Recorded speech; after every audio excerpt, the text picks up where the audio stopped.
Welcome to HIMSS Indiana Chapter's continuing webinar series focusing on AI, cybersecurity, and public health. Today's webinar is the second in our AI series. Our panel will discuss how AI is and can be used to reduce clinician burnout. Welcome. I'm Rob Gottlieb, HIMSS Indiana Chapter President. Today's program has been created to address the needs of healthcare IT professionals in the state of Indiana. Our chapter leverages the asset of HIMSS, a global organization with over 125,000 individuals and 100,000 plus provider organizations, nonprofit partners, and health service organizations. Our chapter's purpose is laser focused on Indiana to help organizations transform healthcare and to empower healthcare IT professionals. Our chapter membership is 1,000 plus strong. The following provider organization are HIMSS organizational affiliates. If you are employed by one of these organizations, you can become a chapter member at no cost. Based on discussions with our members, our programs this year center on AI, cybersecurity, and public health. As a nonprofit, we are reliant on sponsorship funding. Thanks to our chapter sponsors, Rubrik and Nutanix, for making today's content possible. Special thanks to our board and program members that give of themselves to support the mission. If you would like to explore taking on an active role in the chapter, please reach out to me or other board members. I would like to introduce our moderator for today's event, fellow board member and AI program chair, Varun Goyal. Varun is a healthcare technologist of 20 years. He cut his teeth in consulting at Oracle, spending time in revenue cycle management and the med device spaces, and most recently has been building an AI product in the medication management and pharmacy space. Varun, the forum is yours. Thank you, Rob. Appreciate that intro. So, a couple of quick housekeeping items before we get into the topic for today.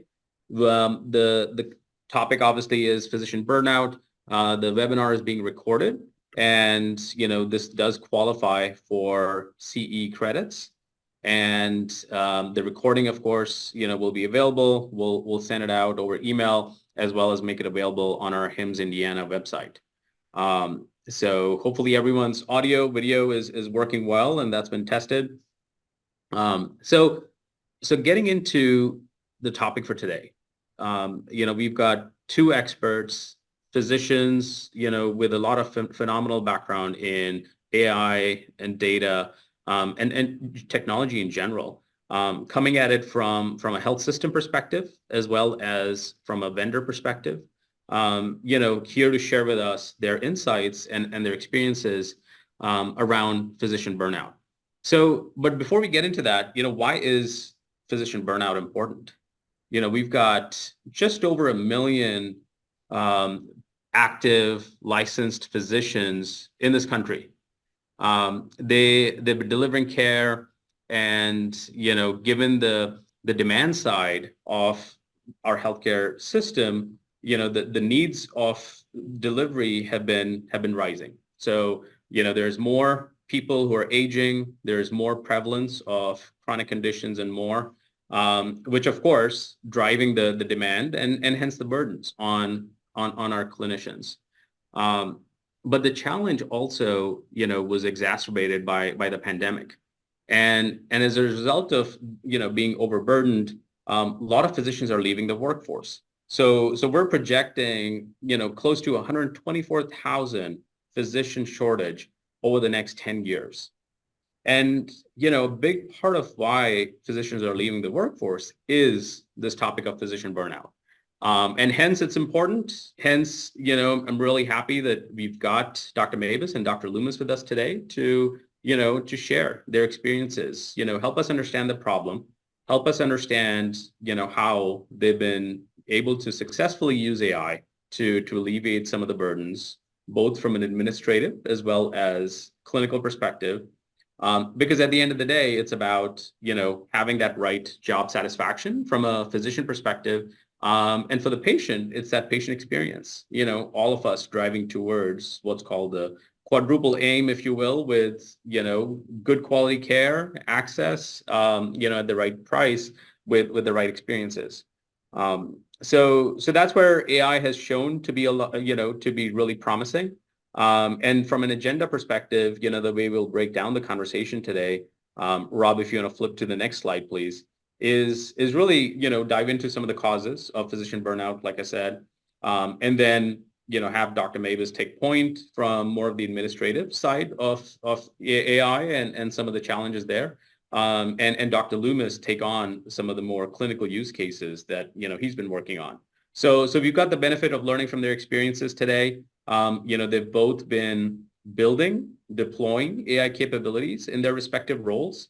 And, of course, part of, leveraging AI is thinking through where do we start from a bang for your buck type thing. There's also other considerations like data and more that they'll go into. And then how should one be thinking about ROI, from an AI capability perspective? So it'll be a really rich conversation that I'm really excited about. And of course, I'm sure their journeys have been, smooth, but not so smooth, I'm sure, given that AI is still relatively new. So, they'll share some of the obstacles they encountered while implementing the capabilities. And then, all of us have been hearing about a lot of the ongoing concerns from an AI perspective, whether it's bias, privacy, and so forth. So they'll discuss some of those as well with us and share ways that, we might think about mitigating them. So with that, Rob, if you can go to the next slide, super excited to introduce our panelists today, Dr. Mabus and Dr. Loomis. As I shared, Dr. Mabus comes to us from Parkview Health, and Dr. Loomis is here from Elsevier, both with a significant background from a clinical practice perspective, but as well as leveraging data and technology. So having said that, why don't I start off with you, Dr. Mabus? If you wouldn't mind maybe sharing a little bit more of your background and, start us off with some of the areas you've been focused in. Sure. Thanks, Varun. Glad to be here. I'm, as they said, Dr. Mark Mabus. I'm Chief Medical Informatics Officer and VP of Clinical and Revenue Cycle Solutions at Parkview Health up in Northeast Indiana there. I'm boarded in family medicine and clinical informatics and have been in informatics roles at Parkview over the last 7 years or so. My big focus is on, I like to tell people, provider workflows, clinical decision support, and documentation reduction, or if you've heard the term note bloat reduction, that's one of my big focuses. All those things within a provider's day-to-day, the things that they do, how can we help them out? We've done things within our EHR for efficiencies, and now we have AI tools that can also help in this arena. So I'm really excited to share what we're doing, what we're looking at, and where we see things maybe going. Parkview Health is based in Fort Wayne. We're community-based. We started GME a couple years ago, and as a health system, we're looking at where AI fits the best, not just in provider workflows that I'm doing, but know that our system is also looking at things for like BI and predictive analytics and the patient experience and virtual health, other areas too. So there's lots of opportunities for AI, but definitely keeping it with the providers here today. Varun? Thank you. And now turn it over to Dr. Loomis for maybe a quick intro and some of the areas where you've been focused. Yeah, thanks so much, Varun, and a pleasure to be joining you all today. So Rich Loomis, I am a Chief Informatics Officer for Elsevier Health, which is a global provider of information analytics and decision support solutions for healthcare entities globally. My clinical background, I'm a physician anesthesiologist by training. Caught the informatics and data bug in my residency and went on to complete an informatics fellowship and have spent much of my career in the health tech domain, both on the provider side as well as in the health tech industry. At Elsevier, many people think of us Elsevier as a publisher of books and journal content, and in fact, that is very much at the core of who we are and what we do. We've been doing that for over 150 years, but at the same time, we're recognizing the opportunity and the need to transform our evidence-based content and deliver it in fundamentally different ways in clinical workflows to help drive better decision making and hopefully also be improving patient outcomes at the same time. And so that's very much been a part of my journey at Elsevier in doing that. We have a number of examples of solutions like Clinical Path Oncology that not only improves outcomes, but also has a positive impact on the overall financial cost of cancer care. And then very excitingly, we're going to be announcing very soon, as in like tomorrow, some really exciting enhancements to our Clinical Key offering that incorporates AI to help clinicians get to answers faster. So just thinking about reflecting back on this whole question around burnout, one of the reasons I entered the field of informatics was to help solve this problem of burnout. This was 15 plus years ago, and naively thinking that electronic health records could be a part of that solution. And I can say now that, well, I think EHRs solved a lot of problems. They also introduced a number of new and unforeseen challenges, burnout being one of them, though I don't think EHRs are the sole cause by any means of that, but certainly play a role in the problem. But encouragingly, I think also can play a role in the future, in the solution enhanced with AI technologies, which is going to be the focus of today's discussion. So looking forward to it. Thank you. So having said that, Dr. Mabus, maybe we, start off on the administrative side a little bit. So, of course, you see in the news all the time how, little time, from a consult that a patient has with a physician is being spent sort of interacting. Unfortunately, our physician is, documenting in the EMR system and things like that. So yeah, maybe talk to us a little bit about some of the areas you outlined, whether it's the note taking and other workflows, that you've been focused on. Sure, and absolutely, as I'm sure everyone on this call knows, the administrative burden for providers has just exploded in the last few years. I think since the onset of the EHRs, everybody has decided, oh, you could use the EHR to get this information, and so why don't you try doing that? Oh, and wait, now we're going to require you to do that.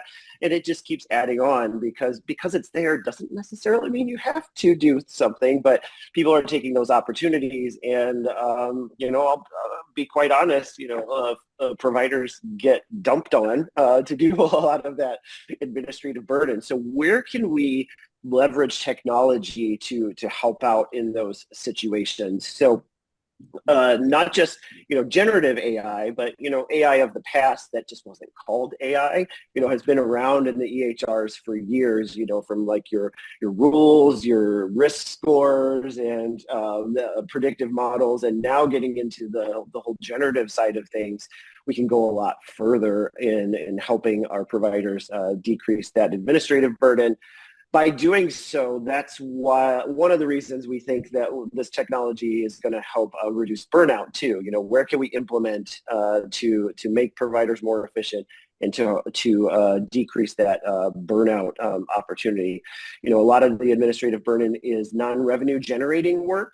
Or it's indirect revenue generating work. So the provider themselves doesn't see that money flowing into his paycheck or her paycheck. So, what's the incentive there too? So those are all different, administrative burdens that we have as, not just as a system, but as a national health system too. How do we overcome those different things? So in kind of tackling some of those different areas, we're looking at at implementing AI tools even further to assist the providers there. So I want to kind of touch on 3 different buckets of places where we're talking this about. So like the patient charting arena, billing and coding, and then prior authorizations. So I'll dive into those just a little bit deeper. But first, I'll start with patient charting. So I'm going to take the example of the increased messaging that happened post-pandemic, or during the pandemic even, I should say. You know, when folks were not able to get out, or we were shut down, and things had to change there quickly from in-person visits to video visits. But then also we saw this phenomenon of increased email messaging. However your EHR takes it.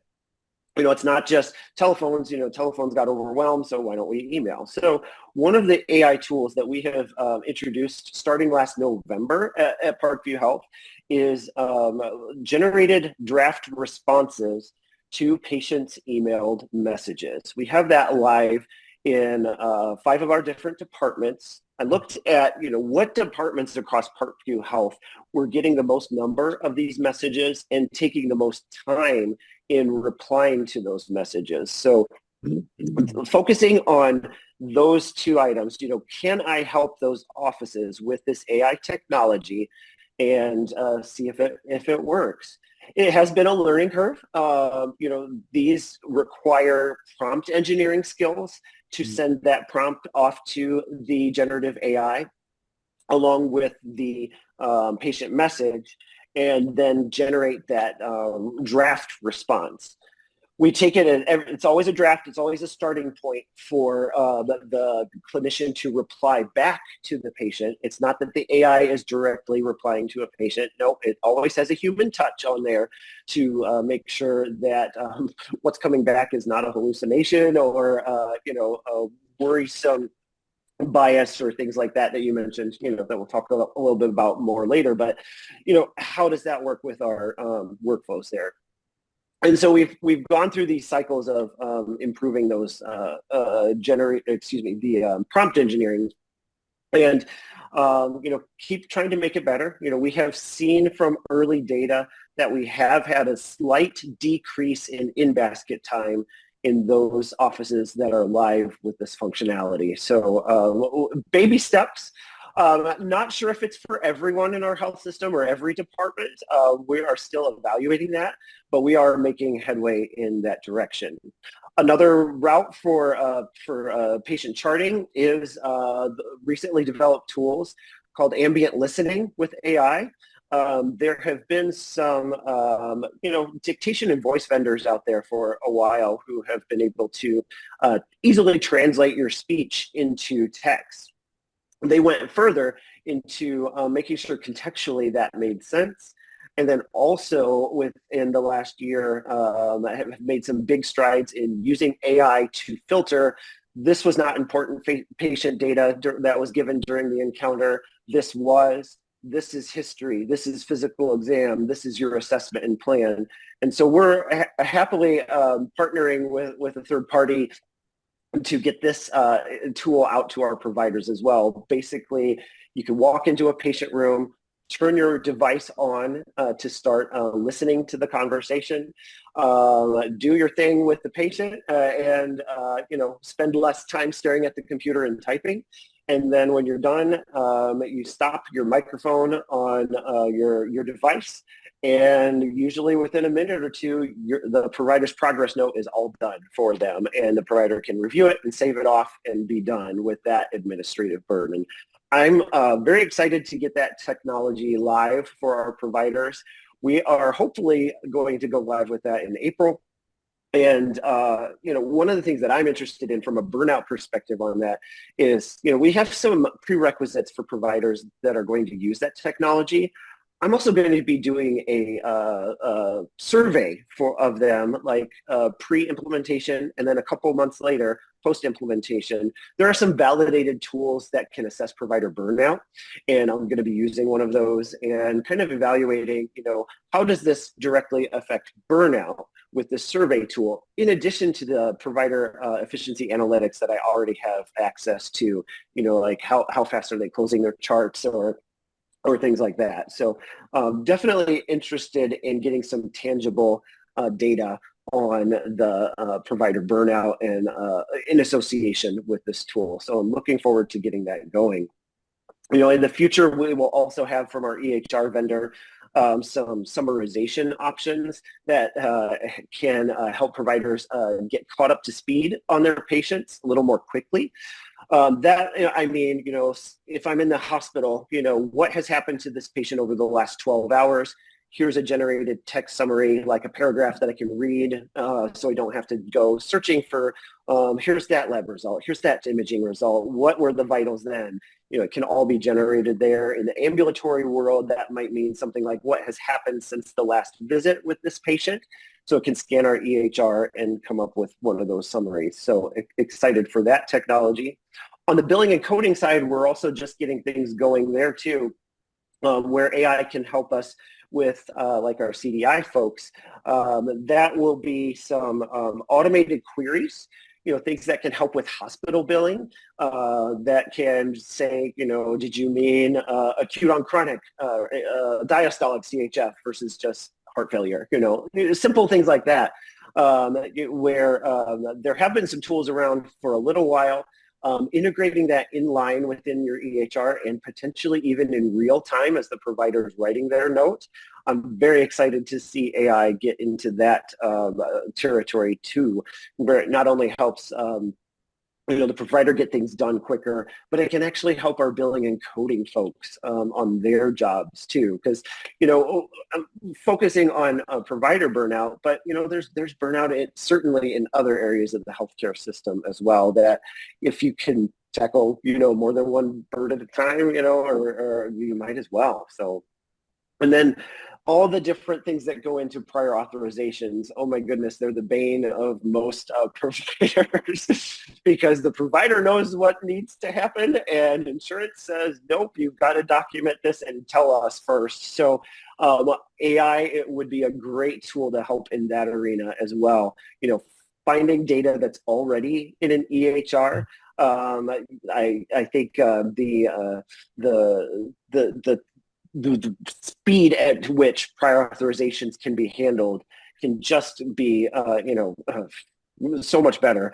I know other things are happening in the legislative arena on prior auths there too, but, if AI can speed up that process for our providers or our case managers that are looking to extend a stay, definitely interested in getting that technology going. So yeah, some of these things, like I mentioned, we have in flight, some live, and then some we're waiting on our technology vendors. Saw a question come in, Parkview is on Epic.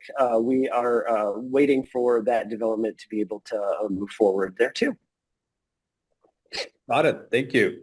So we'll have to, peel that onion a little bit when we get back to this. But so Dr. Loomis, maybe kick us off on the clinical side. What are some of the areas where, you're experiencing, some success from an AI perspective? Absolutely. Thanks, Vern. So as I think back over the last several years, there have been a lot of these technologies that have come along with the promise of solving all kinds of problems in healthcare, and in particular, being the solution in and of themselves. So one that comes to mind is big data. So I'm probably dating myself, but like early 2010s, everything was big data. And everybody was talking about it, but nobody really knew what it meant. And there have been several examples of this hype cycle throughout the years. But this time feels different. This time feels very, very different. When I first started interacting with ChatGPT, this light bulb went off that my mind was blown. And it's like, oh my gosh, if it can do this for helping me write an email, just think of what this can do for clinical workflows. I mentioned earlier, like Mark, have spent a lot of time throughout my career thinking about and focused on clinical workflows and integrating decision support and technology into clinical workflows, and the potential I see for AI having a positive impact on so many aspects of the patient journey or the care continuum, depending on which angle you're thinking about it, it's essentially limitless. And so I couldn't be, and I'm not one to get too excited about. I've seen so many new technologies that I've kind of become a little bit dull to the next new shiny thing. But this one feels very different. I've seen a lot of comparisons of generative AI to the beginnings of the internet and sort of that 90s era. And I feel like it really does feel like we're at the precipice of that again. So going more directly to your question, Varun, and how we're thinking about and how I think about AI and its potential impact to improve care delivery and clinical decision making, the first thing is really focusing on the problem to solve. And so AI, to me, at least for almost all use cases in healthcare, is not the end in and of itself, but it's a tool to help make either existing solutions better or to develop novel solutions using the underlying technology. But the AI isn't the product in and of itself. It's an enabler to make these products better. And so focusing first on what are the problems that we're trying to solve for our users, for our customers, is really paramount. And then, so if we think about, so Elsevier, I'll just use us as an example, and I'm in no way trying to pitch this, but this has just been my more recent experience. But we're really thinking about helping to drive better decision-making, driving better clinical decision-making, using evidence-based content, both ours and that's available in the open. And so how can we do that? Well, what's the value in doing that? What are the problems we can solve in this? And the first is really reducing cognitive burden. So the burden of having a clinical question arise, having to leave your workflow, whether that's interacting with a patient or interacting with an EHR, going to your phone, opening up a new browser and doing your search. That takes a lot of time. It takes a lot of mental energy, thought energy, as well as just time. So that's one problem that we're really looking to solve. The second is helping to answer questions. So a shocking statistic is that about 60% of clinical questions either go unasked and or unanswered. And that's just staggering to me to think that all healthcare professionals are having all these questions, that if we could just figure out a way to make it easier to ask and answer the questions, think about the impact that would have ultimately on decision-making and care delivery. And the third is workflow integration. So how do we make this as seamless as possible, as proactive as possible, as unobtrusive as possible, making proactive recommendations instead of requiring a shift in focus, a shift in attention, making the right thing the easy thing to do. All of these are things that I've been thinking about and we've been thinking about in terms of the problems that we can solve for our healthcare professional users. If we think about the tenets or the pillars and how, and this is true for, I believe, for any AI enhanced solution in healthcare, it's really about the value proposition. So Mark gave a number of really great examples of use cases that he and his team are applying that ultimately, or at least there's a hypothesis that there's a real value proposition around integrating these solutions and not taking that for granted, but rather studying it, as Mark said, really looking at and understanding, rolling it out, doing A/B testing, and being able to measure the impact that these solutions are having. The second is clinical validation. So this is paramount as we think about some of the potential pitfalls, which I suspect we'll get to a little later in the conversation of generative AI, things like hallucination, things like bias, and so forth. So making sure that it's trusted content, these are trusted solutions and clinically validated.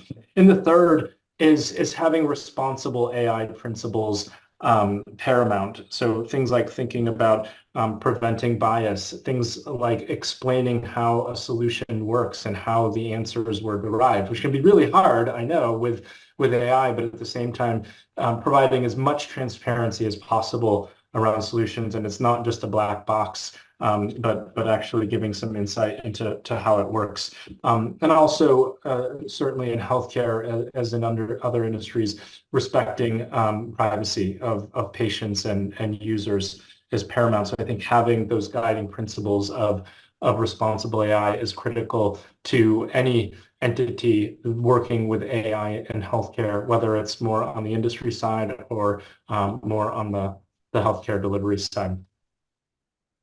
Thank you. Super helpful overview and actually timely question as well, because, I was going to ask you that as well, Dr. Loomis. From a clinical perspective, just like you said, I think the validation is key, just because, hey, that's, patient lives at risk and so forth. And then from an AI perspective, we keep hearing that the more specific use case it is, the higher the accuracy levels from a training perspective. So, what might be a good way of thinking about this? Because, there's been areas like radiology, which have been kind of the early adopters and shown a lot of promise in helping identify, specific cases, from, let's say, the volume of cases to pay extra attention to. So, thinking about it that way and going very specific, whether it's sepsis or other sort of disease conditions, or is it, going even sort of deeper than that to say, let's look at wound care or, so curious general clinical, approach and value versus kind of deep down. Yeah. Let me start, and I'm sure I'll turn it over to Mark, because I'm sure Mark has some thoughts on this as well. I think it starts by really having a clear definition around your use case and really understanding, as I mentioned earlier, what the problem is, and that aligns to the use cases, and subsequently then how to apply AI technology, recognizing that AI for a sepsis algorithm may look very different than AI for to be able to answer clinical questions in a chat like interactive format. So starting with and really defining those, identifying then how AI may or may not play a role in solving those problems, as I mentioned earlier, and then importantly, what is the content or data that I'm going to feed into building my models? Is it going to be very domain specific? When you mentioned radiology, so radiology images obviously being an instrumental or critical element in training those models, whereas something like Clinical Key AI is trained on healthcare literature, textbooks, journals, drug monographs, and the like. So really looking at what those data sources and/or content sources are going to be to train your underlying model. I think this is in contrast to something like a ChatGPT, which is really trying to solve an unlimited number of use cases or unknown use cases, which has tremendous value, to be sure. But as we're thinking about healthcare, that approach becomes more problematic, and we really got to be thinking more specifically around the individual use cases that we're looking to solve, and the underlying data needed to train models for those use cases. Mark, I'll turn it over to you. Sure. Yeah, and I definitely agree. I'll use our case example of the patient emails. Patients can email anything under the sun, and how do you have a model that accommodates that? Even little nuances like the patient put their details in the subject line instead of in the body of the text. We're finding these little nuances. We have multiple specialties live. Do we have the same prompt to the generative AI engine for family medicine that we do for cardiology? We're trying to be as simplistic as possible, but is it providing us the best outcomes? We're learning as we go. So yeah, that type of data and how you get it to your end users, it totally relies on you doing pilot and evaluating even down to the individual message detail, working out a process to optimize that. So it's not just a turn it on and see what happens model. There has to be that constant end user feedback mechanism so you can continuously improve the product that you're giving to them. And yeah, it can range from this general stuff down to those specifics. We do have some imaging things online at Parkview through their vendor. We have a service where ophthalmology exams are done for retinopathy in diabetic patients. It's basically looking at an image using an AR algorithm to say normal versus abnormal. And so that's a specific case, and that data is validated by our vendor and FDA approved. Versus, yeah, these whole other more general concepts that are a little tougher to manage. So. Yeah. All right. Well, thank you both. So Dr. Mavis, if I can stay with you on talking about it more from an ROI perspective. So of course, ROI is super critical from an organizational planning and delivery perspective as well. You mentioned that, with some of the initiatives, you are starting to see some time savings. Of course, there's the quality piece of it, accuracy and so forth. So maybe help us understand, how should we be thinking about ROI where some of these AI-based solutions are concerned? Yeah, so I think as a healthcare organization, you have to decide in advance how you're going to invest in AI and what exactly that means for you. Not everybody has an unlimited pocketbook, and so where do you focus? I mean, at Parkview, we don't want to be that trying out everything and seeing what does work versus doesn't work. But we also don't want to be left behind either, in the whole race to find the best AI. So we tend to lean slightly ahead of the pack. And so one of the things that, I focus on, what is that ROI? So that's why it's important for us as a health system there. So I'm looking at two different ways. Are there ways to generate a direct money ROI? And so that kind of falls into the categories of the examples that I mentioned with the ambient technology, as well as things with our billing and coding folks, because that can translate to dollars, whether it's improved reimbursement for that hospital stay versus if I'm a physician using ambient technology and not spending as much time on authoring my notes, I may be able to squeeze in an extra patient or two every day, and that can help, with the bottom line, yes. But balancing that out with what does a provider feel like is burnout too. So it's evaluating those things, as we're getting going on there too. So those technologies definitely have the kind of money ROI attached to it, but there's always the non-revenue generating ROI, and that's where I look to the provider and clinician efficiency metrics there too, like the one mentioned with the in-basket, where we saw a very slight, I think it was about 10 minutes at one site, that they had decreased time in their in-baskets. Since those don't directly change, can you correlate any of those efficiencies to a decreased burnout?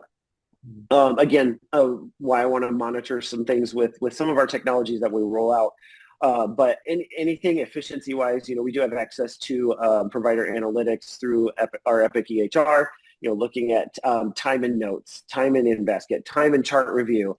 I have those metrics for each provider and can set up this is when they went live with this functionality, look at a pre and post, and then a big key to that is surfacing those results to the actual providers as well. So often we surface these results to leadership and say, look what great thing we did, but if the actual end user that did it doesn't notice that change and is not aware of that change, that could potentially still lead to burnout, Yeah. But if they're able to connect with them and say, hey, you saved 10 minutes in your in basket, whether that's through, communicating through an email, through something automatic in your EHR, however that gets to your end user, I think that is also an ROI that can't be missed. I think, as burnout potential increases, I think there's various numbers thrown out there, but I think what I've seen on average is that it costs about $250,000 to recruit and onboard a new physician. That is an expensive endeavor for anyone. And so if you can prevent just one of those with burnout reduction techniques, which could be an ROI on some of this AI technology for providers, it could be well worth it. Hard to correlate and prove, I put this in and we have one less provider that we had to onboard. No, can't do that. That's the problem with informatics. We always have that, ROI. How do you get that surfaced so that you can move on with your initiatives? But we all know that's an issue. But those are definitely some of the big things that I've looked at, for the ROI side of things. Wonderful. Yeah, Thank you. I'd love to build on Mark's comments. Mm-hmm. So I've been, in addition to the physician burnout problem, I've been thinking a lot about burnout for other healthcare professionals as well, nurses, respiratory therapists, paramedics. We often think about physicians, but the pandemic has shown us that, in fact, this is a problem, or pandemic has not shown us, but emphasized that this is a problem across multiple, really the spectrum of healthcare professions. A stat that I came across recently, the WHO estimates a shortage of healthcare professionals, something where in the neighborhood of 10 to 15 million by 2030. And so this is an impending crisis if we think about the challenge of burnout. And so then it becomes, well, what are some potential solutions, and how might AI play a role in that? I've been reading a book, The AI Revolution in Medicine by Peter Lee and Zach Kahane. Peter Lee being from Microsoft and Zach Kahane being the chair of the Biomedical Informatics Department at Harvard. And it's a really great book that I certainly recommend. But in the prologue, it paints this utopic future of what a clinical experience could be for a second-year resident. So it starts out with the resident being faced with a crashing patient and not knowing what to do, and off to the side asking the AI assistant for guidance on what to do. And it continues on to highlight actually some of the use cases that Mark suggested, like synthesizing notes and writing discharge summaries and prior authorizations and those types of things. I think we need to look holistically at our clinician workflows, nurses, physicians, pharmacists, other healthcare professionals, and look at what are those opportunities that intersect with what are the areas of biggest challenge or unmet need, and then how can we deliver solutions, likely augmented with AI, to solve those problems. But Mark has outlined a number of them, but just to sort of take the view of zooming out and looking at again the patient journey or clinical workflow, and identifying where those opportunities might lie, and ideally taking a data-driven approach, which, as Mark pointed out, can be really challenging. Yeah, wonderful. Thank you for that. So, maybe we stay with you, Dr. Loomis. I know that recently you were involved in, building a product capability and, looking into sort of, hey, do we partner with folks outside our organization? Do we hire in some experts? And without, of course, going into vendor names and things like that, Sure. Just curious sort of how you went about that process, because, everyone from the big tech companies to startups, are trying to innovate, as well as organizations like yours. are hiring that expertise internally. So would just love to learn from your experience going through that process. Yeah, I think so. So Mark mentioned earlier that we don't want to be left behind. And it's not just healthcare where people don't want to be left behind. And I think it's true of many industries where everyone's sort of, we're increasingly recognizing that we're at this transformative juncture, and really not wanting to make the wrong decisions. But at the same time, it's really hard to predict the future and how things are going to unfold. And so this is true across many industries. And then it's also true that not all companies have the pockets to invest in these sorts of very expensive technologies. So a helpful way to think about this is really those companies that are developing the AI technology in and of themselves, and the companies that are developing the AI-enabled solutions. And sometimes those are going to be one and the same. But even if we look at a company like Microsoft, which is a technology company at its core, they have partnered with a company that is just focused on developing generative AI. And we've seen several examples of, that's just one of many examples of partnerships. And Elsevier certainly has engaged in similar types of partnerships around generative AI. And so because the paradigm for me first is to think about, are you an AI company? Are you developing the AI technology itself? Are you developing solutions that leverage AI? And that can be really helpful in figuring out who you want to be, and maybe not trying to be both, or almost certainly not trying to be both, with some rare exceptions. And then once you figure that out, then looking for the right partner. And sometimes that partner is going to be in a vendor kind of relationship using APIs and so forth. And in some cases, it's going to be a straight up partnership. It's often helpful to partner and so the beyond that, the AI becomes less relevant, and the principles of healthy partnerships, either within industry or within healthcare or both, come into play. And so following sort of the best practices around thinking about how both parties can mutually gain from how the two individuals together are greater as a whole rather than individual parts. What assets can each side bring to bear, and so forth.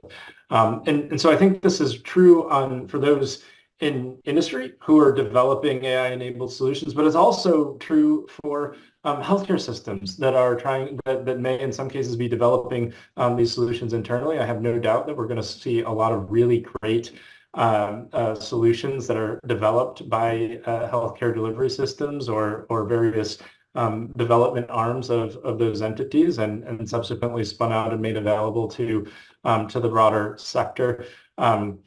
But at the core, having an open mind towards partnership and recognizing that you can't do it all alone.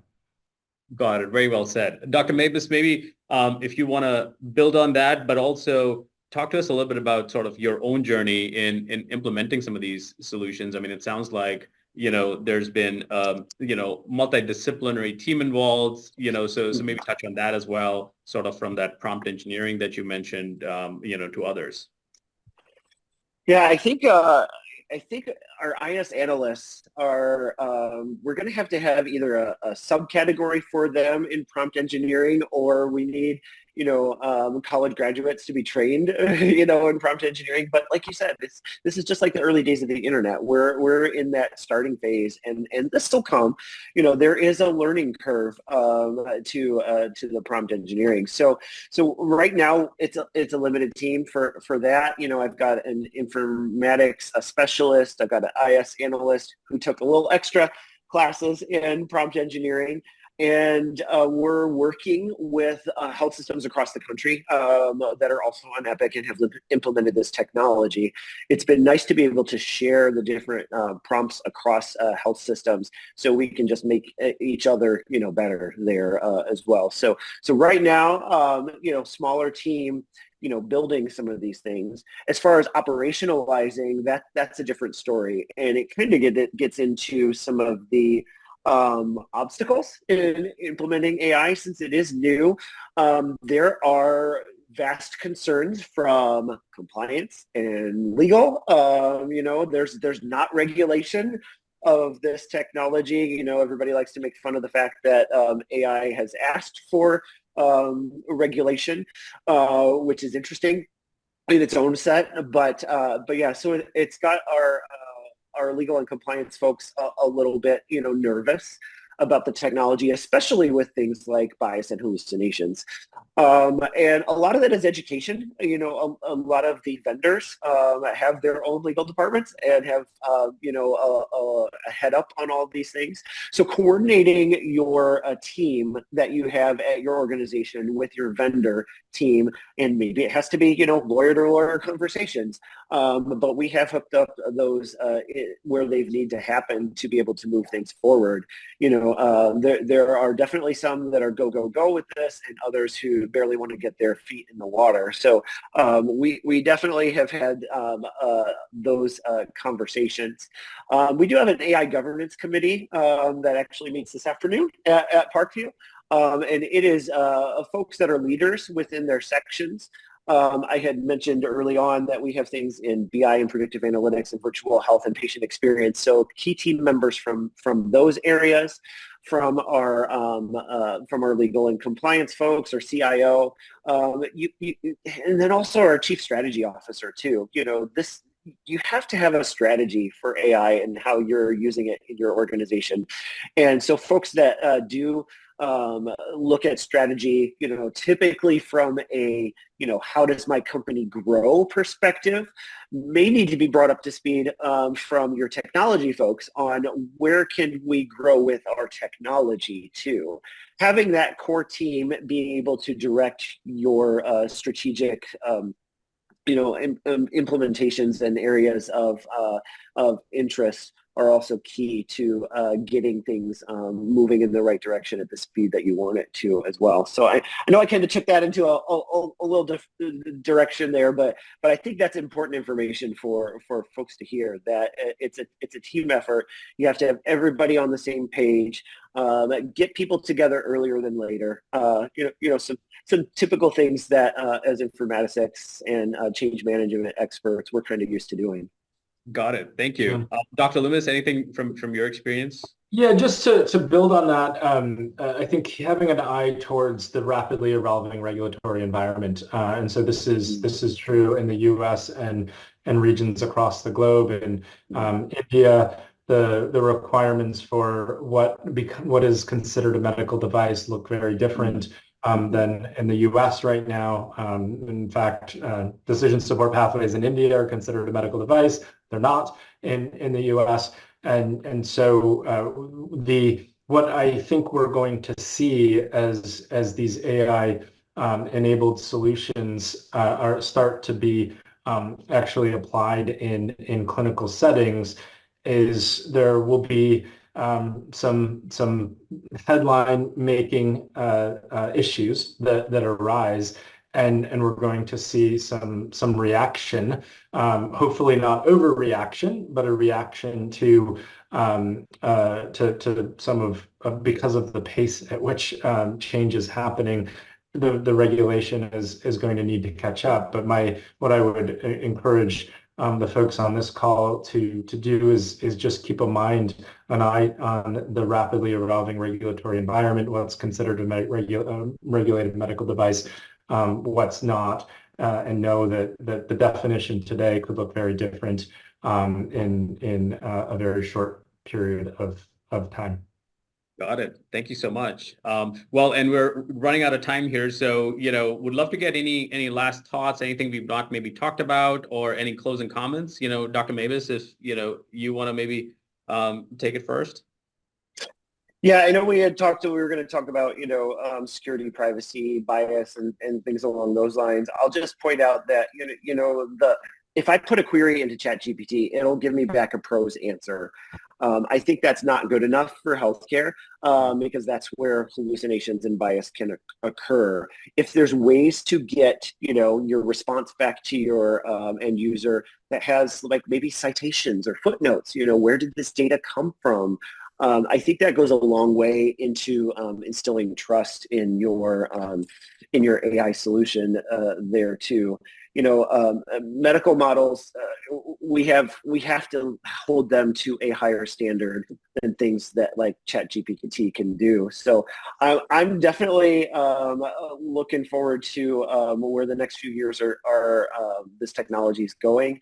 And things are so rapidly evolving. I'm excited to see what comes next and see what we can implement. Working with our internal sources and then also our third-party vendor partners too. Excited to share this journey. And any knowledge or sharing that we can do across the state, happy to participate there too. Dr. Loomis? Yeah, thanks so much, Mark.